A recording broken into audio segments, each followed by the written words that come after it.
If you've longed for a more effective quiet time where you can read the Bible and pray, today's short passage has two practical suggestions that might be real game changers for you. That's especially true if you're really busy.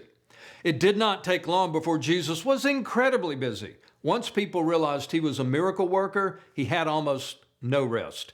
Here's how Jesus handled the stress. Very early in the morning, while it was still dark, Jesus got up, left the house, and went off to a solitary place where he prayed. Now, when Simon and the other disciples found Jesus, they expected him to return to Capernaum, where he was growing more popular every day. Instead, Jesus announced that they would all leave Capernaum and preach in other towns. "That is why I have come," Jesus told them. Stop and analyze this for a moment. Jesus spent time in prayer and emerged with a clarity of purpose. And with that clarity, his ministry became more effective than ever. I want that kind of clarity of purpose in my life, and I'm assuming you would like the same thing.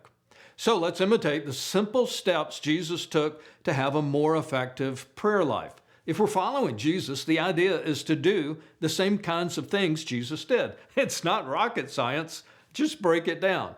First, there was the time of day when Jesus prayed. He got up very early in the morning to do this. Mark adds that it was so early it was still dark. If you want to have an effective time of being in Bible study and hearing from God, you will have to find a time that's quiet. In our house, the earliest morning is the quietest time of the day. You can find other times during the day to have a quiet time, but it will probably be more work to keep things quiet once everyone around you is up and about.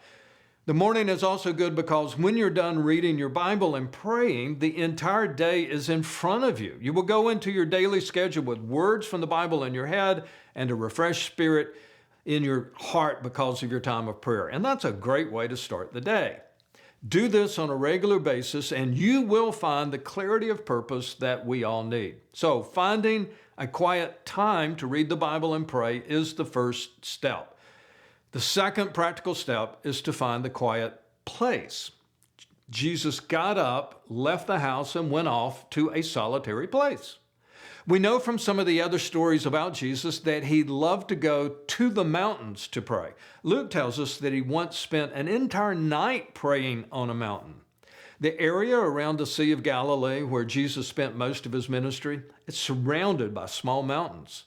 If Jesus wanted to be alone, there were plenty of places in the hills where he could slip away and hide. It was only natural that he would go to the mountains. Here's the point. It's not about the mountains. You may live hours away from the nearest tall hill. You may visit the mountains once every few years, or you might live in the mountains and be busier than you've ever been. The mountains may not seem like a very quiet place to you. What Jesus modeled for us was this. The place where you choose to read your Bible and pray is critically important. Where can you go where no one will interrupt you? How can you make sure that you will not be interrupted by all of the people and all of the technology that surrounds you? Unless you take the precaution of being in a quiet place, you probably won't have quality time with God. Now that's it. Two simple steps that could dramatically improve your daily quiet time. First, find the best time to be alone with God, and then find the best place where you won't be interrupted. As you read your Bible in that environment and as you pray, don't be surprised when you emerge with a clarity of purpose for your day ahead.